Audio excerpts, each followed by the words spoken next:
situation on the ground in Afghanistan and moving quickly to execute the plans we had put in place to respond to every constituency, including and contingency, including the rapid collapse we're seeing now.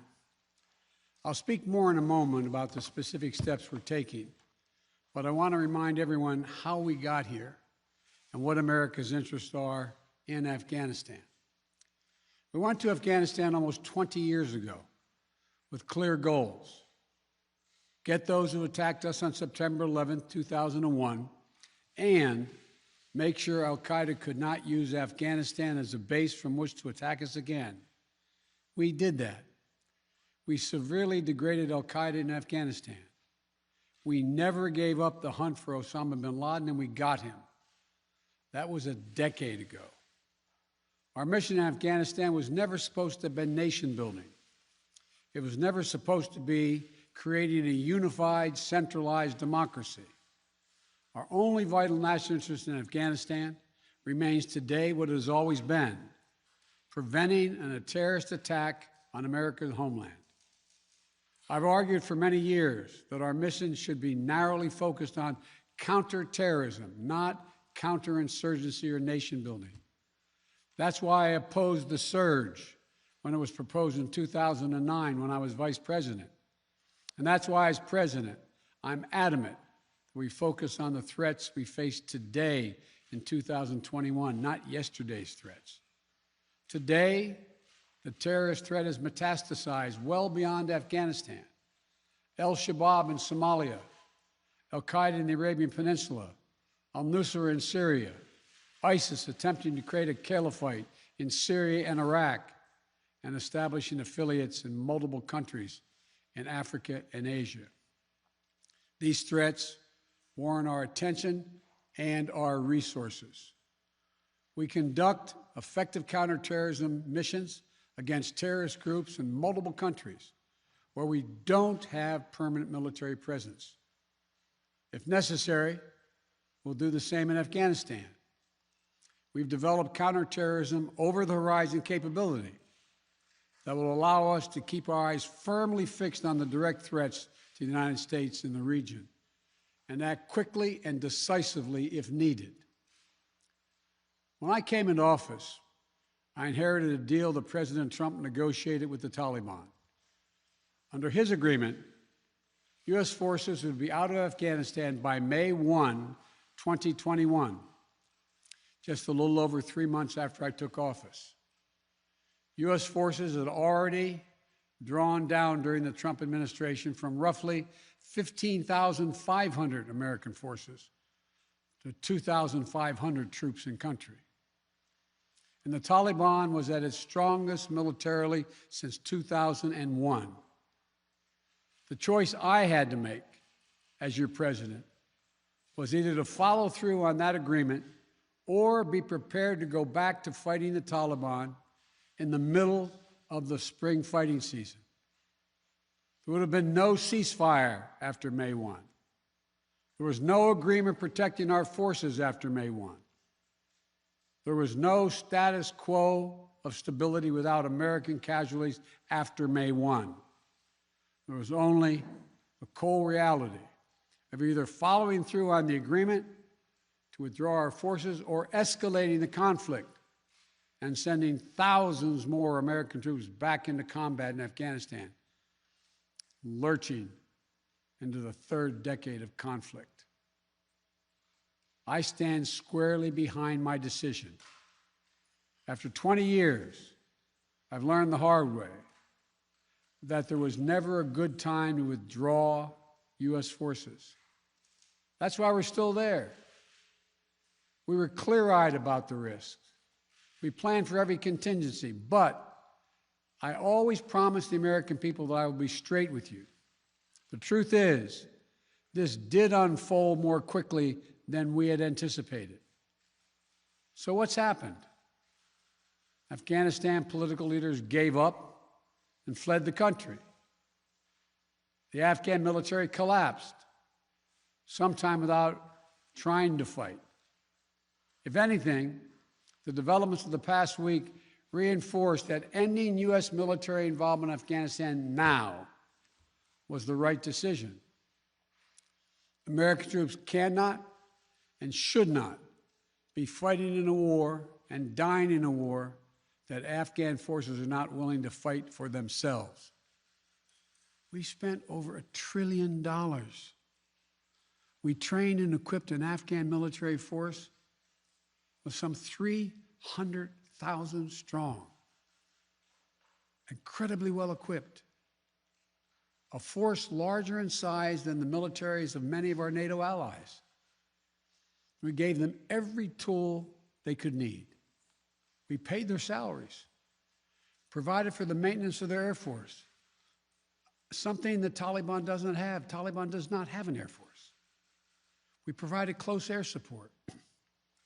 We gave them every chance to determine their own future. We could not provide them was the will to fight for that future. There's some very brave and capable Afghan special forces units and soldiers. But if Afghanistan is unable to mount any real resistance to the Taliban now, there is no chance that 1 year, 1 more year, 5 more years, or 20 more years of U.S. military boots on the ground would have made any difference. Here's what I believe to my core. It is wrong to order American troops to step up when Afghanistan's own armed forces would not. The political leaders of Afghanistan were unable to come together for the good of their people, unable to negotiate for the future of their country when the chips were down. They would never have done so while U.S. troops remained in Afghanistan, bearing the brunt of the fighting for them. And our true strategic competitors, China and Russia, would love nothing more than the United States to continue to funnel billions of dollars in resources and attention into stabilizing Afghanistan indefinitely. When I hosted President Ghani and Chairman Abdullah at the White House in June, and again when I spoke by phone to Ghani in July, we had very frank conversations. We talked about how Afghanistan should prepare to fight their civil wars after the U.S. military departed, to clean up the corruption in government so the government could function for the Afghan people. We talked extensively about the need for Afghan leaders to unite politically. They failed to do any of that. I also urged them to engage in diplomacy, to seek a political settlement with the Taliban. This advice was flatly refused. Mr. Ghani insisted the Afghan forces would fight, but obviously he was wrong. So I'm left again to ask of those who argue that we should stay, how many more generations of America's daughters and sons would you have me send to fight Afghanistan's civil war when Afghan troops will not? How many more lives, American lives, is it worth? How many endless rows of headstones at Arlington National Cemetery? I'm clear on my answer. I will not repeat the mistakes we've made in the past. Mistake of staying and fighting indefinitely in a conflict that is not in the national interest of the United States, of doubling down on a civil war in a foreign country, of attempting to remake a country through the endless military deployments of U.S. forces. Those are the mistakes we cannot continue to repeat because we have significant vital interest in the world that we cannot afford to ignore. I also want to acknowledge how painful this is to so many of us.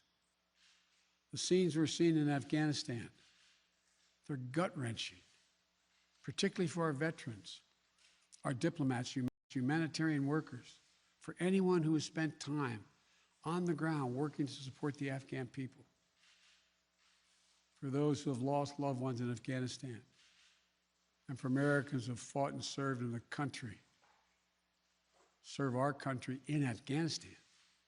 This is deeply, deeply personal. It is for me as well. I've worked on these issues as long as anyone. I've been throughout Afghanistan during this war, while the war was going on, from Kabul to Kandahar to the Kunar Valley. I've traveled there on 4 different occasions. I met with the people. I've spoken to the leaders. I spent time with our troops. And I came to understand firsthand what was and was not possible in Afghanistan. So now we're focused on what is possible. We will continue to support the Afghan people. We will lead with our diplomacy, our international influence, and our humanitarian aid. We'll continue to push for regional diplomacy and engagement to prevent violence and instability. We'll continue to speak out for the basic rights of the Afghan people, of women and girls, just as we speak out all over the world. I've been clear that human rights must be the center of our foreign policy, not the periphery. But the way to do it is not through endless military deployments. It's with our diplomacy, our economic tools, and rallying the world to join us. Well, let me lay out the current mission in Afghanistan. I was asked to authorize, and I did, 6,000 U.S. troops to deploy to Afghanistan for the purpose of assisting in the departure of U.S. and allied civilian personnel from Afghanistan, and to evacuate our Afghan allies and vulnerable Afghans to safety outside of Afghanistan. Our troops are working to secure the airfield and to ensure continued operation of both the civilian and military flights. We're taking over air traffic control. We have safely shut down our embassy and transferred our diplomats. Our diplomatic presence is now consolidated at the airport as well. Over the coming days, we intend to transport out thousands of American citizens who have been living and working in Afghanistan. We'll also continue to support the safe departure of civilian personnel, the civilian personnel of our allies who are still serving in Afghanistan. Operation Allies Refugee, which I announced back in July, has already moved 2,000 Afghans who are eligible for special immigration visas and their families to the United States. In the coming days, the U.S. military will provide assistance to move more SIV-eligible Afghans and their families out of Afghanistan. We're also expanding refugee access to cover other vulnerable Afghans who worked for our embassy. U.S. non-governmental agencies, or U.S. non-governmental organizations, and Afghans who otherwise are at great risk, in U.S. news agencies. I know there are concerns about why we did not begin evacuating Afghans civilians sooner. Part of the answer is some of the Afghans did not want to leave earlier, still hopeful for their country. And part of it because the Afghan government and its supporters discouraged us from organizing a mass exodus to avoid triggering, as they said, a crisis of confidence. American troops are performing this mission as professionally and as effectively as they always do, but it is not without risks. As we carry out this departure, we have made it clear to the Taliban, if they attack our personnel or disrupt our operation, the U.S. presence will be swift and the response will be swift and forceful. We will defend our people with devastating force if necessary. Our current military mission will be short in time, limited in scope, and focused in its objectives. Get our people and our allies as safely as quickly as possible. And once we have completed this mission, we will conclude our military withdrawal. We will end America's longest war after 20 long years of bloodshed. The events we're seeing now are sadly proof that no amount of military force would ever deliver a stable, united, secure Afghanistan, as known in history as the graveyard of empires. What's happening now could just as easily happen 5 years ago or 15 years in the future. We have to be honest. Our mission in Afghanistan has taken many missteps, made many missteps over the past 2 decades. I'm now the 4th American president to preside over war in Afghanistan, 2 Democrats and 2 Republicans. I will not pass this responsibility on to a 5th president. I will not mislead the American people by claiming that just a little more time in Afghanistan will make all the difference. Nor will I shrink from my share of responsibility for where we are today and how we must move forward from here. I am President of the United States of America, and the buck stops with me.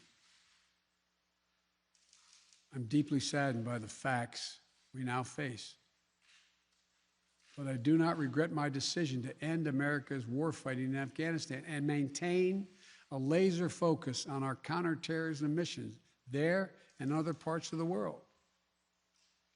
Our mission to degrade the terrorist threat of al-Qaeda in Afghanistan and kill Osama bin Laden was a success.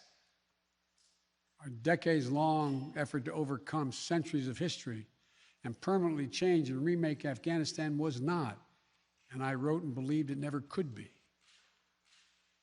I cannot and will not ask our troops to fight on endlessly in another country's civil war, taking casualties, suffering life-shattering injuries, leaving families broken by grief and loss. This is not in our national security interest. It is not what the American people want. It is not what our troops, who have sacrificed so much over the past 2 decades, deserve.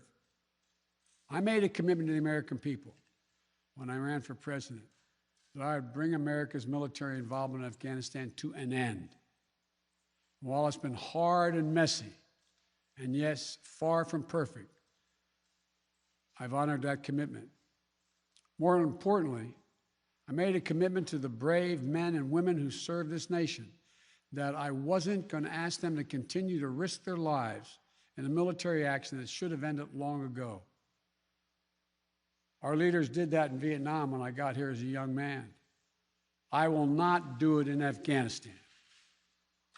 I know my decision will be criticized, but I would rather take all that criticism than pass this decision on to another president of the United States, yet another one, a 5th one, because it's the right one, it's the right decision for our people, the right one for our brave service members who risk their lives serving our nation, and it's the right one for America. Thank you. May God protect our troops, our diplomats, and all brave Americans serving in harm's way.